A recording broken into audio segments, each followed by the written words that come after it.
Syndicate welfare society ആഭിമുഖ്യത്തിൽ ലഹരി വിരുദ്ധ റാലി സംഘടിപ്പിച്ചു. Excise assistant inspector MA Yusuf Ali rally flag off ചെയ്തു. ഗ്രാമപഞ്ചായത്ത് പ്രസിഡന്റ് റീന ജോഷി ലഹരി വിരുദ്ധ പ്രതിജ്ഞ ചൊല്ലിക്കൊടുത്തു. Keerampara syndicate welfare society, excise വകുപ്പും കീരമ്പാറ ഗ്രാമപഞ്ചായത്തുമായി സഹകരിച്ചാണ് മയക്കുമരുന്ന് ലഹരി ഉപയോഗങ്ങൾക്കെതിരെ പൊതുസമ്മേളനവും റാലിയും സംഘടിപ്പിച്ചത്.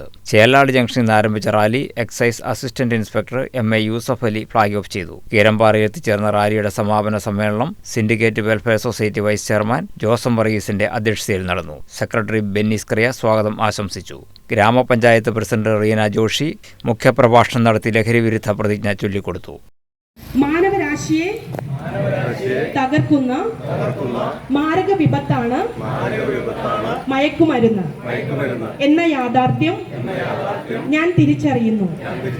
ലഹരി വസ്തുക്കളുടെ ഉപയോഗം അത് ഉപയോഗിക്കുന്ന വ്യക്തിയോടൊപ്പം കുടുംബത്തെയും സമൂഹത്തെയും പൂർണ്ണമായും നശിപ്പിക്കുമെന്നും ഞാൻ മനസ്സിലാക്കുന്നു. സമ്മേളനത്തിൽ ബ്ലോക്ക് പഞ്ചായത്ത് അംഗം റാണിക്കുട്ടി ജോർജ്, ഗ്രാമപഞ്ചായത്ത് അംഗങ്ങളായ Gopi Muttath, Arun, Mary Sunny, Resimol, excise preventive officer KC Eldhose എന്നിവർ സംസാരിച്ചു. സിൻഡിക്കേറ്റ് വെൽഫെയർ സൊസൈറ്റി വനിതാ വിംഗ് സെക്രട്ടറി സിജി ജോണിച്ചൻ യോഗത്തിന് നന്ദി പറഞ്ഞു. News desk KCV news.